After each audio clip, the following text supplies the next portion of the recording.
অসমৰ আবেগক লৈ বেপাৰ নকৰিব, অসমৰ স্বাভিমান আৰু অসমৰ সম্পদক লৈ বেপাৰ নকৰিব। এই টাৰ্চেম মিত্তলৰ কথাটোক মানুহে কিয় ইমান অৱহেলা কৰি ৰাখিছে মই বুজি পোৱা নাই। এওঁ হ'ল মেইন কালপ্ৰিট। মানে শুহি শুহি খোৱা বুলি কয় যে, তেজ শুহি শুহি খোৱা দালালসকলৰ চৰ্দাৰ হ'ল টাৰ্চেম মিত্তল।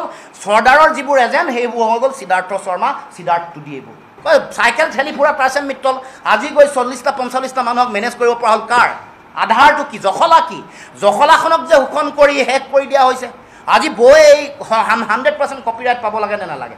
তুমি হৈ গ'লা, তুমি 500 কোটি টকাৰ মালিক হৈ গ'লা। এতিয়া 100% কপিৰাইট জানি শুনিয়ে যাৰ পৰা মোৰ জীৱন বনিলে, ইম'চনেল ডাইলগ দি লাভ নাই। ইম'চনেল ডাইলগ মাৰি লাভ নাই। ইয়াতে মানে নৱগ্ৰহত আমি বহি এইবোৰ কথা পাতিলোঁ, এইবোৰ ডাইলগ আমি নুশুনো। তুমি আজি মালিক হ'লা কাৰ কাৰণে?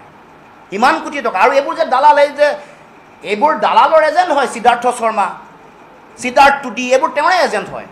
এই যে এইবোৰ যে পাতে কিবা এয়াৰ ৰেহমানৰ প্ৰগ্ৰেম, সিদ্ধাৰ্থ টুডি, এইবোৰ তেওঁৰে।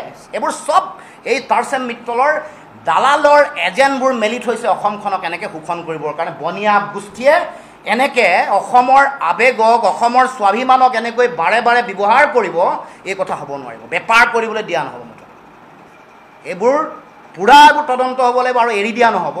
ভৱিষ্যতৰ দিনসমূহ, এতিয়া চৰকাৰে এৰি দিলেও ভৱিষ্যতৰ দিনসমূহত কিবা কাৰণে আমাৰ চৰকাৰ যদি আহে, এটা হাৰি নাযাব। যিমানবোৰ আছে এটা মানুহ এই অনৈতিকতাৰ বজাৰ সৃষ্টি কৰা, সাম্ৰাজ্য সৃষ্টি কৰা, এই শোষণ নিষ্পেষণ চলোৱা এটা মানুহকো এৰি দিয়া নহ'ব। পৰৱৰ্তী দিনসমূহত চৰকাৰ সলনি। এওঁলোকৰ দিনত যদি হাৰি যাবও যদি স্কোপ লয়, আঙুলিৰ ফাকেৰে যদি সৰকিও যায়, আমি কৈ থ'ব খুজিছোঁ, কোনো কাৰণতে কেতিয়াও এই শোষণকাৰীৰ দলে অনৈতিকতাৰ সাম্ৰাজ্য সৃষ্টি কৰা দল আৰু এই অনৈতিকতাৰ বজাৰ সমাৰ কৰি থকা যিসকল ব্যক্তি আছে, কোনেও কেতিয়াও ৰেহাই নাপাব।